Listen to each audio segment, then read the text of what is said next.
Hello student, ফিরে এসেছি আজকে নতুন একটা ক্লাসে। আশা করি সবাই ভালো আছো।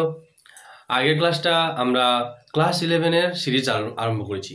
ক্লাস 11-এর ফার্স্ট চ্যাপ্টার ইউনিট মেজারমেন্টের ভৌত রাশির শ্রেণীবিভাগ এবং সমস্ত শ্রেণীবিভাগ সম্পর্কে সম্পূর্ণ আলোচনা আমরা আগের ক্লাসে করেছি। কিছু একক সম্পর্কেও কিছু আলোচনা করেছি। একক আমরা জেনেছিলাম যে আমাদের মোট দুটি একক আছে, একটা হচ্ছে প্রাথমিক একক, একটা হচ্ছে লব্ধ একক। তবে প্রাথমিক একক কি ছিল না, প্রাথমিক রাশি অর্থাৎ মৌলিক রাশির এককগুলোকেই প্রাথমিক একক বলা হচ্ছিল এবং লব্ধ রাশির এককগুলোকেই বলা হচ্ছিল লব্ধ একক। প্রাথমিক এককগুলি অন্য কোনো এককের উপর নির্ভরশীল ছিল না, আবার লব্ধ এককগুলি প্রাথমিক একক দ্বারাই গঠিত হয়েছিল। আজকে আমরা একটা নতুন একক সম্পর্কে একটু জানব। প্রথম তো এককটি হচ্ছে সম্পূরক একক।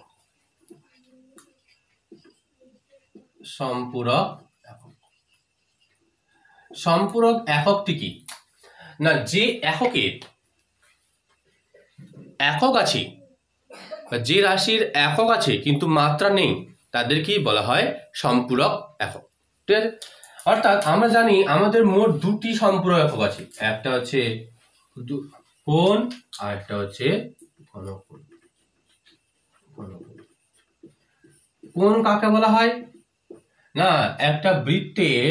একটা বৃত্তের নির্দিষ্ট দৈর্ঘ্যের বৃত্তচাপ এবং তার ব্যাসার্ধ, বৃত্তচাপের দুই প্রান্তে দুটি ব্যাসার্ধ দুটি যে কোণ উৎপন্ন করে, মানে মধ্যবর্তী যে এটাকে বলেছে কোণ। ধরি যে বৃত্তচাপের দৈর্ঘ্য হচ্ছে এস এবং ব্যাসার্ধের দৈর্ঘ্য হচ্ছে আর। তো এক্ষেত্রে বলা হয় s equal to r theta. Theta সমান কি না S by R.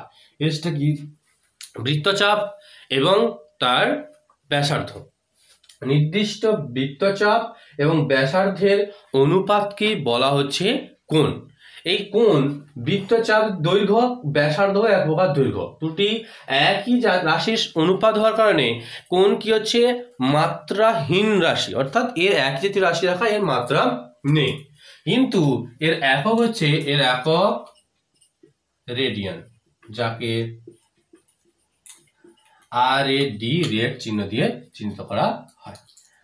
Pi radian সমান হচ্ছে 180 ডিগ্রি, 1 ডিগ্রি সমান হচ্ছে 60 মিনিট, আবার 1 মিনিট সমান হচ্ছে 60 সেকেন্ড। ঠিক আছে, এটাই আমাদের কোণের ডেসক্রিপশন। কোণে কাকে বলে যদি বলে, এটা আমরা কি বলবো না, নির্দিষ্ট দৈর্ঘ্যের বৃত্তচাপ ও সেই বৃত্তচাপের ব্যাসার্ধের অনুপাতকে দুই প্রান্তের ব্যাসার্ধের মধ্যবর্তী কোণকে নির্দেশ করছে। তো ঘনকোণ কাকে বলে না, এটা কিন্তু কোণটা হচ্ছে প্লেন, অর্থাৎ এটা দ্বিমাত্রিক জিনিস। ঘনকোণ এটা হচ্ছে ত্রিমাত্রিক কোণ, অর্থাৎ একটি গোলকের উপরিপৃষ্ঠের কিছু ক্ষেত্রফল, গোলকের উপরিপৃষ্ঠের ক্ষেত্রফল কেটে নিলে তার কেন্দ্রে যে সলিড অ্যাঙ্গেল যে কোণটা উৎপন্ন হয়, সেটাই হচ্ছে ঘনকোণ।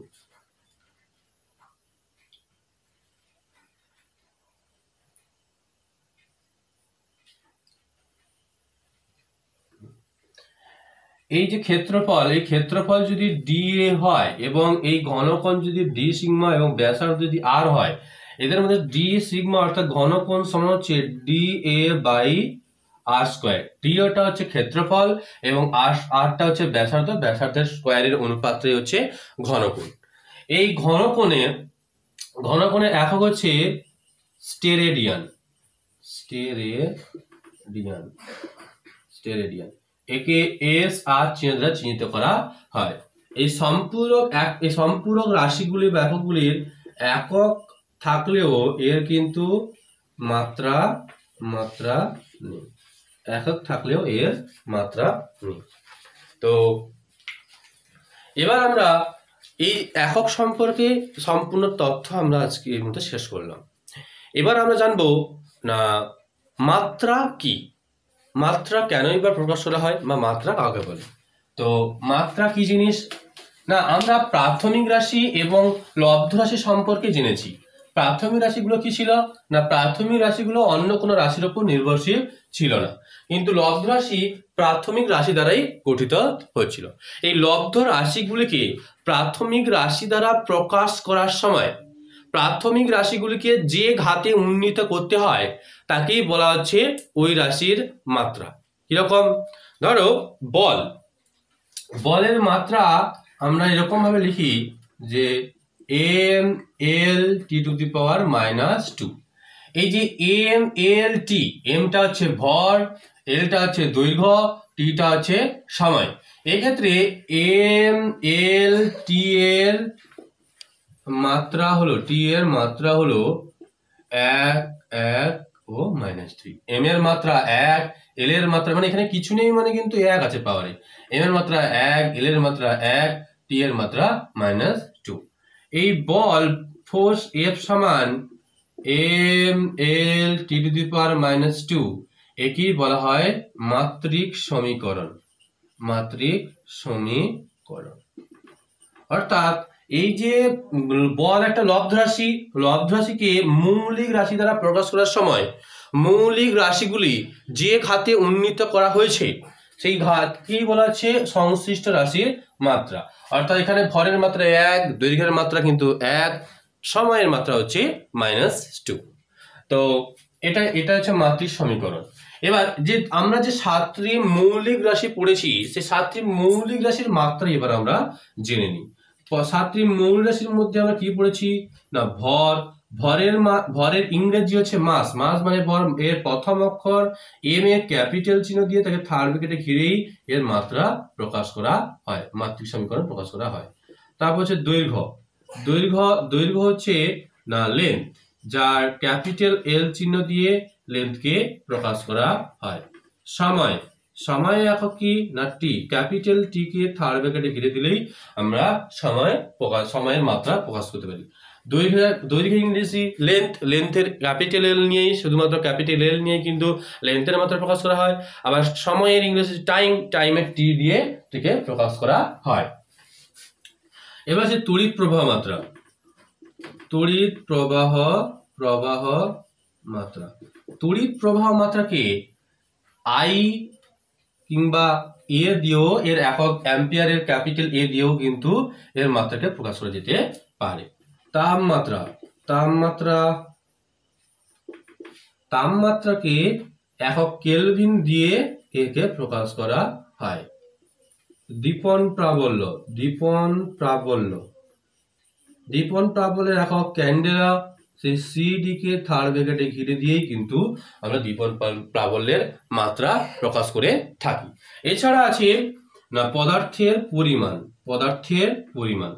তো পদার্থের পরিমাণের একক আমরা জেনেছি যে মোল। তো পদার্থের পরিমাণের একক মোলকে থার্ড ব্র্যাকেটে ঘিরেই আমরা এর একক প্রকাশ করে থাকি।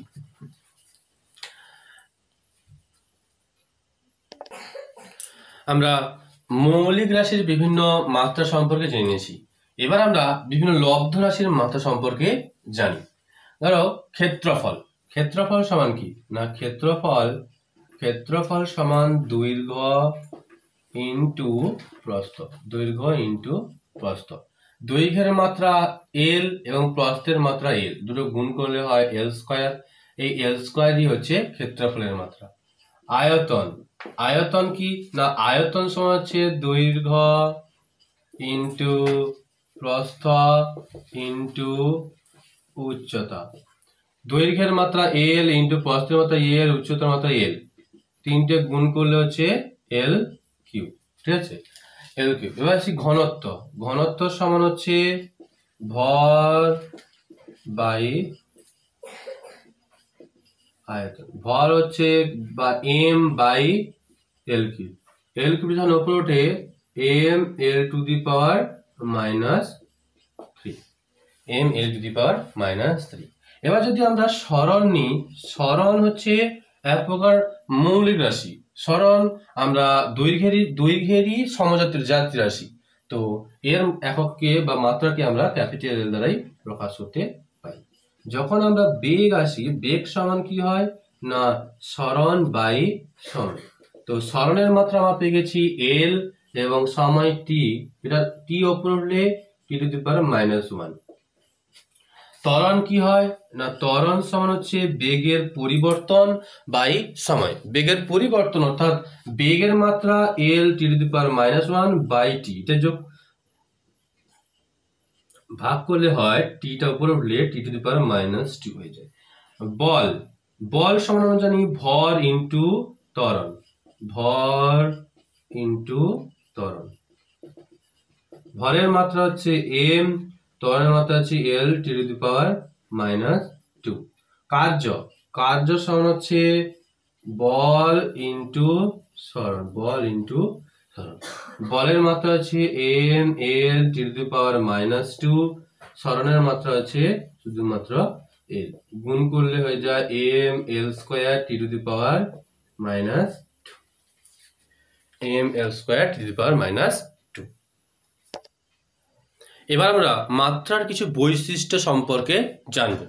তো মাত্রার আমরা প্রথম বৈশিষ্ট্য দেখছি যে যে সমস্ত রাশির একক আছে তাদের অবশ্যই মাত্রা থাকতে হবে। আমরা যত রাশি দেখছি যে সমস্ত রাশির একক আছে তাদের মাত্রা থাকতেই হবে, তবে এর কিছু ব্যতিক্রমও দেখা যায়, এর কিছু ব্যতিক্রম, এই নিয়মের কিছু ব্যতিক্রম আছে, ঠিক আছে। তো কি বলছি না, বেশিরভাগ ক্ষেত্রে ব্যতিক্রমগুলি ছাড়া যে সমস্ত রাশির একক আছে তাদের অবশ্যই মাত্রা থাকতে হবে। ধরো যদি আমরা দেখে নিই যে বলের যদি মাত্রা আছে মানে একক আছে, একক হচ্ছে নিউটন, এর মাত্রা আছে এম এল টি⁻⁻2। এমনি যার একক আছে তার মাত্রা থাকবেই, তবে যার একক নেই তার মাত্রা থাকবে না। যেরকম আমরা যদি দেখি যে আপেক্ষিক গুরুত্ব, আমরা পরে আসছি, যার একক নেই মাত্রা নেই সেটা পরে আসছি। তো এই নিয়মে কিছু ব্যতিক্রমও আছে। 2 পয়েন্ট বলছে যে মাত্রাহীন রাশির একক থাকতে পারে, মাত্রাহীন রাশির একক থাকতে পারে, কিন্তু এককবিহীন রাশির মাত্রাহীন হবে। মাত্রাহীন রাশি একক থাকতে পারে কিরকম না, এই কোণ আর ঘনকোণ, কোণ আর ঘনকোণ আমরা একটু পড়লাম, এই দুটি হচ্ছে সম্পূরক একক। সম্পূরক একক কেন বলা হচ্ছিল যে মাত্রা নেই অথচ এর একক আছে। সাধারণত মাত্রাহীন রাশির একক থাকে না, কিন্তু এই দুটো ক্ষেত্রে সম্পূরক এককের ক্ষেত্রেই কিন্তু মাত্রা নেই অথচ একক আছে। এবার মাত্রাহীন রাশিটা কি না, মাত্রাহীন কথাটা শুনে আমরা বলতে পারছি যে যে সমস্ত রাশির মাত্রা নেই তাদেরকেই বলা হচ্ছে মাত্রাহীন রাশি। মাত্রাটা নেই কেন না, এরা হচ্ছে ধরো আমরা একটু পড়ছিলাম থিটা কোণ সমান হচ্ছে S/R, অর্থাৎ এস বৃত্তচাপ, এটাও এক প্রকার দৈর্ঘ্য, আবার ব্যাসার্ধ এটাও দৈর্ঘ্য। অর্থাৎ যে সমস্ত রাশি সমজাতীয় রাশির অনুপাত রূপে প্রকাশ করা হয় তাদেরকেই বলা, তাদেরই মাত্রা থাকে না, অর্থাৎ তাদেরকেই মাত্রাহীন রাশি হিসেবে বলা হয়। কি বলা আছে, যে সমস্ত রাশি সমজাতীয় রাশির অনুপাত রূপে প্রকাশ করা হয় তাদেরকেই বলা হয় মাত্রাহীন রাশি। প্রতিসরাঙ্ক মিউ সমান হচ্ছে সাইন আই বাই সাইন আর। এই যে সাইন, এটা হচ্ছে একটা ত্রিকোণমিতিক রাশি। এই ত্রিকোণমিতিক রাশির কোনো একক কিংবা মাত্রা কিছুই নেই, উভয়ের একক না থাকায় মিউ অর্থাৎ প্রতিসরাঙ্কও কিন্তু মাত্রাহীন এবং এককহীন রাশি। তো বুঝতে পারছি যে যে সমস্ত রাশি সমজাতীয় রাশির অনুপাত রূপে প্রকাশ করা হয় তাদেরই মাত্রাহীন নেই, মাত্রা নেই অর্থাৎ তাদেরকেই মাত্রাহীন রাশি রূপে প্রকাশ করা হয়। আমরা কিছু মাত্রাহীন রাশি সম্পর্কে জেনে নিই। কোণ, ঘনকোণ এই দুটো হচ্ছে মাত্রা নেই অথচ একক আছে। প্রতিসরাঙ্ক, আলোর প্রতিসরাঙ্ক, কোনো মাধ্যমে আলোর প্রতিসরাঙ্ক, সেটা আমরা দেখে রেখেছি যে সাইন আই বাই সাইন আর। তো এক্ষেত্রে দুটো একই জাতীয় রাশির অনুপাত, তাই এর কোনো মাত্রা নেই। আপেক্ষিক গুরুত্ব কিংবা আপেক্ষিক ঘনত্ব কাকে বলা হতো না, আপেক্ষিক গুরুত্ব বা আপেক্ষিক ঘনত্ব কাকে বলা হয় না, কোনো পদার্থের ঘনত্ব 4 ডিগ্রি সেলসিয়াস অর্থাৎ জলের ঘনত্বের তুলনায় যত গুণ ভারী তাকেই বলা হচ্ছে না আপেক্ষিক গুরুত্ব বা আপেক্ষিক ঘনত্ব। তো উপরের পদার্থের ঘনত্ব বাই 4 ডিগ্রি সেলসিয়াস জলের ঘনত্ব, দুটো একই জাতীয় রাশির অনুপাত হয়, ঘনত্বের অনুপাত হওয়ায় এই দুটির কোনো একক নেই। আবার ঘর্ষণ গুণাঙ্ক, ঘর্ষণ গুণাঙ্ক কি না, ঘর্ষণ বল যদি এফ হয়, এফ সমান নিউ আর, নিউ হচ্ছে ঘর্ষণ গুণাঙ্ক, নিউ সমান হচ্ছে এফ বাই আর এফটা হচ্ছে ঘর্ষণ বল, এটাও এক প্রকার বল, আরটা হচ্ছে লম্ব বল, এটাও এক প্রকার বল। তো দুটি বলের অনুপাত হয়, এটির কোনো একক নেই, ঠিক আছে, অর্থাৎ একক না থাকায় এর কোনো একই জাতীয় রাশি হয়, এর মাত্রাহীন রাশি। এছাড়াও বিকৃতি সমান হয় না, বিকৃতি হয় দৈর্ঘ্য বৃদ্ধি বাই প্রাথমিক দৈর্ঘ্য, কিংবা আয়তন বৃদ্ধি বাই প্রাথমিক আয়তন। তো এক্ষেত্রে দৈর্ঘ্য বাই দৈর্ঘ্য, আয়তন বাই আয়তন, তো দুটি একই জাতীয় কিংবা সমজাতীয় রাশির অনুপাত হয়, এরও কোনো একক নেই। যে কোনো লগারিদম, ত্রিকোণমিতিক এবং এক্সপোনেনশিয়াল ফাংশনের কোনরূপ মাত্রা নেই, ঠিক আছে। তো চারের পয়েন্ট কি বলছে, পরবর্তী পয়েন্ট কি বলছে না, ধ্রুবকগুলির মাত্রা থাকতেও পারে আবার নাও থাকতে পারে। আমরা ফিজিক্যাল সায়েন্সে বা ভৌতবিজ্ঞান পদার্থবিদ্যায় বিভিন্ন ধরনের ধ্রুবক পেয়ে থাকি, সমানুপাতিক তুলি দিয়ে বিভিন্ন ধরনের ধ্রুবক নিয়ে আসি। তো আমরা পেয়েছি গ্রাভিটেশনাল ক্ষেত্রে, অর্থাৎ মহাকর্ষের ক্ষেত্রে মহাকর্ষ ধ্রুবক, কিংবা স্থির তড়িৎ আকর্ষণ বলে কুলম্বের সূত্রের ক্ষেত্রে কুলম্বীয় ধ্রুবক। এগুলোর মাত্রা থাকলেও অনেক ধ্রুবক আছে যাদের কোনো মাত্রা নেই। তো ওই জন্য বলা হয় ধ্রুবকগুলির মাত্রা থাকতে পারে আবার নাও থাকতে পারে। আবার কিছু কিছু রাশি আছে যেগুলোর মাত্রা কিন্তু একই, ওই একই মাত্রাযুক্ত রাশিগুলো আমরা নিচে দেখব। প্লাঙ্কের ধ্রুবক এবং কৌণিক ভরবেগ, প্লাঙ্কের ধ্রুবক এবং কৌণিক ভরবেগ উভয়ের কিন্তু মাত্রা হচ্ছে mL⁻², mL⁻²। অভিকর্ষ ত্বরণ বা মহাকর্ষ ক্ষেত্রপ্রবল এবং ত্বরণ তিনটির মাত্রা কিন্তু একই, L⁻²। বল, ওজন, ঘাত এদের এই তিনটির মাত্রা কিন্তু একই, mL⁻²। বোলৎজম্যান ধ্রুবক, গ্যাস ধ্রুবক এবং এন্ট্রপি, বোলৎজম্যান ধ্রুবক, গ্যাস ধ্রুবক, এন্ট্রপি তিনটির মাত্রা হচ্ছে mL²T⁻², থিটা ইনভার্স। আর ভরবেগ বা বলের ঘাত, হচ্ছে একক হচ্ছে mL⁻⁻1, ঠিক আছে। ভরবেগ এবং বলের ঘাতের মাত্রা ও একই, mL⁻⁻1। পৃষ্ঠটান কিংবা স্প্রিং ধ্রুবকের একক হচ্ছে মাত্রা হচ্ছে mL⁻²। মহাকর্ষীয় বিভব ও লিনতাপ এদের মাত্রাও একই, যার এক মাত্রা হচ্ছে L²T⁻²। শক্তি, কার্য এবং টর্ক এই তিনটি রাশির মাত্রাও কিন্তু একই, mL²T⁻²। আমরা মাত্রার বিশেষ কিছু বৈশিষ্ট্য সম্পর্কে জানলাম, কিছু মাত্রাহীন রাশি, এগুলো খুব ইম্পর্টেন্ট। মাত্রাহীন রাশি এবং কিছু একই মাত্রাযুক্ত রাশি আমরা দেখলাম। তো এই রাশি কিন্তু আলাদা, কিন্তু তার রাশিগুলির মাত্রা হচ্ছে একই। তো আজকের ক্লাস এই পর্যন্ত।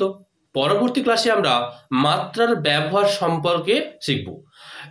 এই ক্লাসটি ভালো লাগলে এবং পরবর্তী ক্লাসটি দেখতে হলে চ্যানেলটি সাবস্ক্রাইব করো, ভিডিওটি লাইক, শেয়ার এবং কমেন্ট করো। তো আজকের জন্য টাটা।